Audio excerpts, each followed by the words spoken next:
Quand, au moment de quitter l'église, je m'agenouillais devant l'autel, je sentis tout d'un coup, en me relevant, s'échapper des aubépines une odeur amère et douce d'amande. Et je remarquai alors sur les fleurs de petites places plus blondes, sous lesquelles je me figurais que devait être cachée cette odeur, comme sous les parties gratinées, le goût d'une frangipane, ou sous leur tache de rousseur, celui des joues de mademoiselle Valdeuil.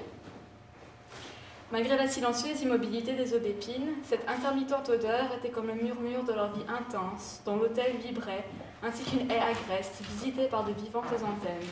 auxquelles on pensait en voyant certaines étamines presque rousses, qui semblaient avoir gardé la virulence printanière, le pouvoir irritant d'insectes aujourd'hui métamorphosés en fleurs. Nous causions un instant avec M. Vinteuil devant le porche en sortant de l'église. Il intervenait entre les gamins qui se chamaillaient sur la place, prenait la défense des petits, faisait des sermons aux grands. Si sa fille me disait de sa grosse voix combien elle avait été contente de nous voir, aussitôt il semblait qu'en elle-même une sœur plus sensible rougissait de ce propos de bon garçon étourdi qui avait pu nous faire croire qu'elle sollicitait d'être invitée chez nous. Son père lui jetait un manteau sur les épaules, il montait dans un petit buggy qu'elle conduisait elle-même et tous deux retournaient à Montjouvin. Quant à nous, comme c'était le lendemain dimanche et qu'on ne se lèverait que pour la grand-messe, s'il faisait clair de lune et que l'air fut chaud, au lieu de nous faire rentrer directement, mon père, par amour de la gloire, nous faisait faire par le calvaire une longue promenade, que le peu d'aptitude de ma mère à s'orienter et à se reconnaître dans son chemin lui faisait considérer comme la prouesse d'un génie stratégique.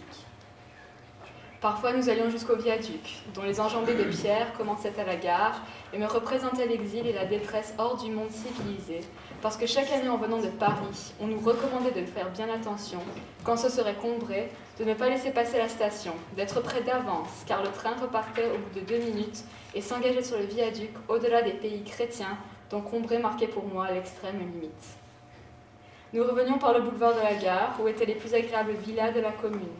Dans chaque jardin, le clair de lune, comme Hubert Robert, semait ses degrés rompus de marbre blanc, ses jets d'eau, ses grilles entr'ouvertes. Sa lumière avait détruit le bureau du télégraphe.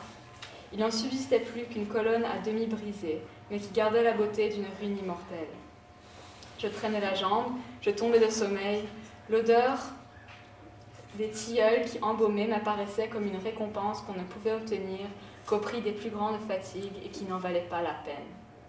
De grilles fort éloignées les unes des autres, des chiens réveillés par nos pas solitaires faisaient alterner des aboiements, comme il m'arrive encore quelquefois d'en entendre le soir, et entre lesquels dut venir, quand, sur son emplacement ancré à le jardin public de Combray, se réfugier le boulevard de la Gare, car, où que je me trouve, dès qu'il commence à retentir et à se répondre, je l'aperçois, avec ses tilleuls et son trottoir éclairé par la lune. Tout d'un coup, mon père nous arrêtait et demandait à ma mère « Où sommes-nous » Épuisée par la marche, mais fière de lui, elle lui avouait tendrement qu'elle n'en savait absolument rien. Il haussait les épaules et riait. Alors, comme s'il l'avait sorti de la poche de son veston avec sa clé, il nous montrait debout devant nous la petite porte de derrière de notre jardin, qui était venue avec le coin de la rue du Saint-Esprit nous attendre au bout de ces chemins inconnus. Ma mère lui disait avec admiration « Tu es extraordinaire ». Et à partir de cet instant, je n'avais plus un seul pas à faire. Le sol marchait pour moi dans ce jardin où depuis si longtemps, mes actes avaient cessé d'être accompagnés d'attention volontaire. L'habitude venait de me prendre dans ses bras et me porter jusqu'à mon lit comme un petit enfant. Si la journée du samedi, qui commençait 1 heure plus tôt et où elle était privée de Françoise, passait plus lentement qu'une autre pour ma tante, elle en attendait pourtant le retour avec impatience depuis le commencement de la semaine, comme contenant toute la nouveauté et la distraction que fut encore capable de supporter son corps affaibli et maniaque. Et ce n'est pas cependant qu'il n'aspirait parfois à quelques plus grands changements, qu'elle eut de ces heures d'exception où l'on a soif de quelque chose d'autre que ce qui est, et où ceux que le manque d'énergie ou d'imagination empêche de tirer d'eux-mêmes en principe de rénovation demandent à la minute qui vient, au facteur qui sonne, de leur apporter du nouveau, fût-ce du pire, une émotion, une douleur. Où la sensibilité, que le bonheur a fait taire comme une harpe oisive, veut résonner sous une main, même brutale, et dut-elle en être brisée. Où la volonté, qui a si difficilement conquis le droit d'être livrée sans obstacle à ses désirs, à ses peines, voudrait jeter les rênes entre les mains d'événements impérieux, fussent-ils cruels. Sans doute, comme les forces de ma tante, taries à la moindre fatigue, ne lui revenaient que goutte à goutte au sein de son repos, Le réservoir était très long à remplir, et il se passait des mois avant qu'elle n'eût ce léger trop-plein que d'autres dérivent dans l'activité, et dont elle était incapable de savoir et de décider comment user. Je ne doute pas qu'alors, comme le désir de la remplacer par des pommes de terre béchamel finissait au bout de quelque temps par naître du plaisir même que lui causait le retour quotidien de la purée dont elle ne se fatiguait pas, elle ne tira de l'accumulation de ces jours monotones auxquels elle tenait tant l'attente d'un cataclysme domestique, limité à la durée d'un moment, mais qui la forcerait d'accomplir une fois pour toutes un de ces changements dont elle reconnaissait qu'ils lui seraient salutaires et auxquels elle ne pouvait d'elle-même se décider. Elle nous aimait véritablement, elle aurait eu plaisir à nous pleurer.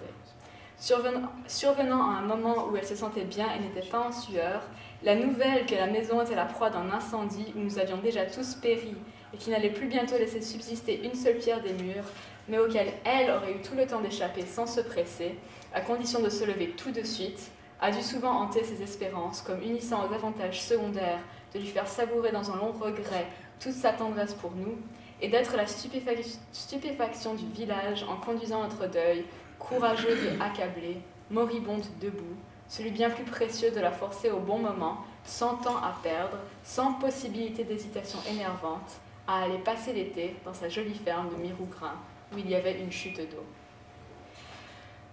Comme n'était jamais survenu aucun événement de ce genre, dont elle méditait certainement la réussite quand elle était seule absorbée dans ses innombrables jeux de patience, et qui l'eût désespérée au premier commencement de réalisation, au premier de ces petits faits imprévus, de cette parole annonçant une mauvaise nouvelle et dont on ne peut plus jamais oublier l'accent, de tout ce qui porte l'empreinte de la mort réelle, bien différente de sa possibilité logique et abstraite. Elle se rabattait pour rendre de temps en temps sa vie plus intéressante, à y introduire des péripéties imaginaires qu'elle suivait avec passion. Elle se plaisait à supposer tout d'un coup que Françoise la volait, qu'elle recourait à la ruse pour s'en assurer, la prenait sur le fait. Habituée, quand elle faisait seule ses parties de cartes, à jouer à la fois son jeu et le jeu de son adversaire, elle se prononçait à elle-même les excuses embarrassées de Françoise et y répondait avec tant de feu et d'indignation que l'un de nous, entrant à ces moments-là, la trouvait en nage, les yeux étincelants, ses faux cheveux glacés laissant voir son front chauve. Françoise entendit peut-être parfois de la chambre voisine de mordants sarcasmes qui s'adressaient à elle et dont l'invention n'eût pas soulagé suffisamment ma tante s'ils étaient restés à l'état purement immatériel et si en les murmurant à mi-voix, elle ne leur eût donné plus de réalité. Quelquefois, ce spectacle dans un lit ne suffisait même pas à ma tante, elle voulait faire jouer ses pièces. Alors, un dimanche, toute porte mystérieusement fermée, elle confiait à Eulalie ses doutes sur la probité de Françoise, son intention de se défaire d'elle, et une autre fois à Françoise ses soupçons de l'infidélité d'Eulalie, à qui la porte serait bientôt fermée. Quelques jours après, elle était dégoûtée de sa confidence de la veille et racoquinait avec le traître, lesquels d'ailleurs, pour la prochaine représentation, échangeraient leurs emplois. Mais le soupçon que pouvait parfois lui inspirer Eulalie n'était qu'un feu de paille et tombait vite, faute d'aliments, Eulalie n'habitant pas la maison. Il n'en était pas de même de ceux qui concernaient Françoise, que ma tante sentait perpétuellement sous le même toit qu'elle, sans que par crainte de prendre froid si elle sortait de son lit, elle osât descendre à la cuisine, se rendre compte s'ils étaient fondés.